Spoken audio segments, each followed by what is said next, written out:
Profit බැලුවොත් ඉතින් more than 1.5 lakhs විතර වගේ යනවා. මම උයන්නේ දරලිපේ. ඔක්කොම කෑම දරලිපේ. දරලිපේ උයන්නේ හැමදේම දරලිපේ උයන්නේ. මම ඇත්තටම ගුරු වෘත්තියේ කොළඹ තියෙන හොඳ ජාත්‍යන්තර පාසලක ඇසිස්ටන්ට් ප්‍රින්සිපල් කෙනෙක්. ක්ලේ පොට්ස් කීයක් විතර යනවද මාසෙට? කොහොමද මාසෙකට 50කට වඩා යනවා. නමුත් මේ වගේ ෆෙස්ටිව් සීසන් එකක් ආවොත් ඉතින් ඊට වඩා කරනවා. අපි ජෙනුවින්ලි දෙයක් දුන්නොත් කවදාවත් අපිට වරදියි. මගේ බිස්නස් නේම් එක Taste Buds by Desi.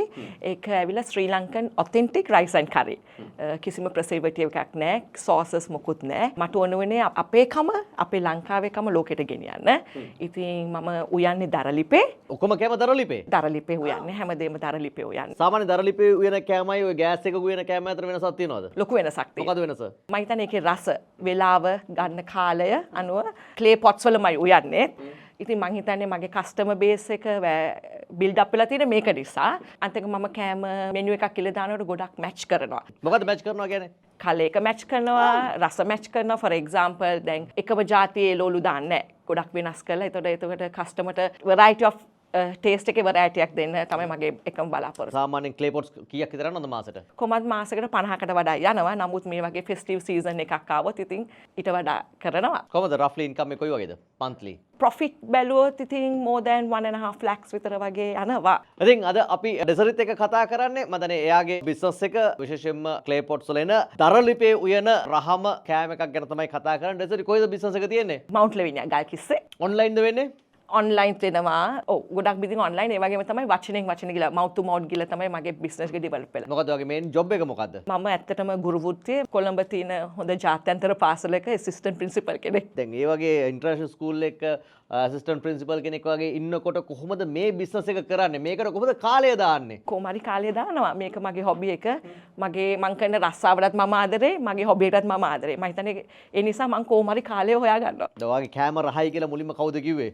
මගේ ගෙදර අය, ඒ වගේම යාළුවෝ. ඇත්ත මගේ යාළුවෝ තමයි මාව මොටිවේට් කරේ අයියෝ මේ වගේ දේ පටන් ගන්නෙ නැත්තේ කියලා. කොයි කාලෙද පටන් ගත්තේ? ඇත්තටම මම මේක පටන් ගත්තේ කොවිඩ් එකට කලින්. නමුත් මේක බූස්ට් අප් වුණේ ඇත්තටම කොවිඩ් කාලේ. කොවිඩ් එකත් එක්ක ඊට පස්සේ අර රෙස්ට්‍රික්ෂන්ස් ඉවර වෙලා මට ඇත්තටම මේ පාස් එකක් හම්බුණා ට්‍රැවල් රෙස්ට්‍රික්ෂන්ස් වලදී.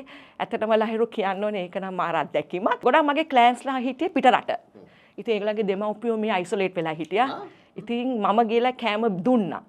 දුන්නම ඒ දෙමව්පියන්ගේ ගෙදරටම ගිහිල්ලා ගෙදරටම ගියා. ඒගොල්ලන්ගේ මූණේ තිබුණු සතුට මං හිතන්නේ මං ගිහලා කෑම එක දීලා මං ගන්න සල්ලියට වඩා ගොඩක් ඉහළයි. සමහරට ඒගොල්ලන් බලාගෙන ඉන්නවා මම එනවා කියලා. මොකද ඒගොල්ලන්ට එළියට යන්න බෑ මේ රෙස්ට්‍රික්ෂන්ස් නිසා. මං ඒකෙන් ගොඩක් සැටිස්ෆයි වුණා. ඉතින් මං හිතුණා නෑ මේක මගේ හොබි ඒ වගේම සමාජ සේවයක් කියලාත් හිතුවා. මේ තිකේම තියෙන ශ්‍රී ලංකන් ඔතෙන්ටික් කරීස් මම ගොඩක් කිව්වා මම ගොඩක් කන්සර්න් කියලා කලර් මැච් කරන්න, ටේස්ට් මැච් කරන්න. ඉතින් මේ පේන විදියට කලර් එකත් මැච් කරලා තියෙනවා, ටේස්ට් එකත් මැච් කරලා තියෙනවා.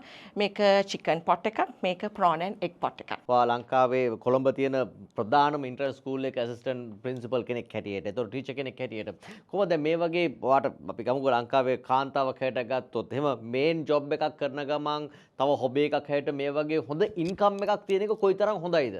මම හිතනවා ඒක ගොඩක් වටිනවා. මගේ රිටයර්මන්ට් ප්ලෑන් එක මේක වෙන්න ඇති. කොහොමද අනිත් ලංකාවේ කාන්තාවන්ට මොනවද කියන්න තියෙන්නේ? ටැලන්ට් එකක් තියෙනවා නම්, ඩ්‍රීම් එකක් තියෙනවා නම් අචීව් කරන්න පුළුවන්. කොහොමද දැන් ඔයාගේ කොහොමද ඔන්ලයින් වගේ ඕඩර්ස් ගන්න පුළුවන්? මගේ WhatsApp එකට මෙසේජ් එකක් දාන්න පුළුවන්. මම TikTok ඉන්නවා, Instagram ඉන්නවා, Facebook ඉන්නවා.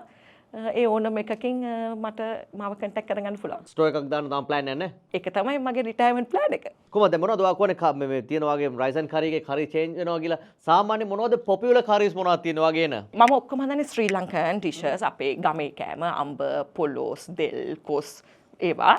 මගේ ඇත්තටම සිග්නේචර් ඩිෂ් එක yellow rice menu එක. මොනවද ඉගෙනන්නේ එතකොට? ඒකෙත් කරීස් ඩිෆර් වෙනවා. so authentic yellow rice ගෙදර හදන. මොකද authentic yellow rice වෙන්නේ? සාමාන්‍යයෙන් දැන් අපි දැකලා තියෙනවනේ ගොඩක් වෙලාවට රෙස්ටෝරන්ට් එකකට ගියත් yellow rice තියෙනවනේ. මොකද authentic yellow rice කියන්නේ මොකද්ද? පළවෙනි එක තමයි දරලිපේ උයන එක. හරි. අනිත් එක කිසිම ප්‍රිසර්වටිව් එකක් දාන්නේ නැහැ. ඒක මම ගැරන්ටි කරනවා. ෂුවර්. මම මගේ ගෙදර දරුවන්ට ගෙදරයිට උයන විදිහට තමයි මම උයන්නේ. මට ඒක මගේ කාපු මගේ මේ ඩිෂස් ටේස්ට් කරපු අය දන්නවා. කොහොමද දැන් මේක ඔයාව දැන් අද ඔයාගේ මේ ස්ටාර්ට්අප් ෂෝ එකකින් ඔයාව දකින්න කෙනෙක්ට කොහොමද ඔයාට කොයිතරම් ගැරන්ටි කරන්න පුළුවන්ද ඔයාගේ තියෙන ටේස්ට් එක කෑම වල? 100% මොකද මම දැන් 2022 පටන් ගත්තේ අද වෙනකන් එක නෙගටිව් කමෙන්ට් එකක්වත් නැහැ. කොහොමද ලංකාවේ මේ වගේ ස්ටාර්ට්අප්ස් වල ගොඩක් පටන් ගෙන තියෙනවා. ඔයා කොහොමද දකින්න? ඔයා ටීචර් කෙනෙක්, এডুকেෂන් එකේ ඉන්න කෙනෙක් එතකොට වාට ඕන තරම් ළමයි හම්බ වෙනවා, ඕන තරම් පේරන්ට්ස්ලා හම්බ වෙනවා.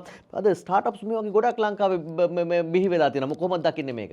අපි ජෙනුවින්ලි දෙයක් දුන්නොත් කවදාවත් අපිට වරදින්න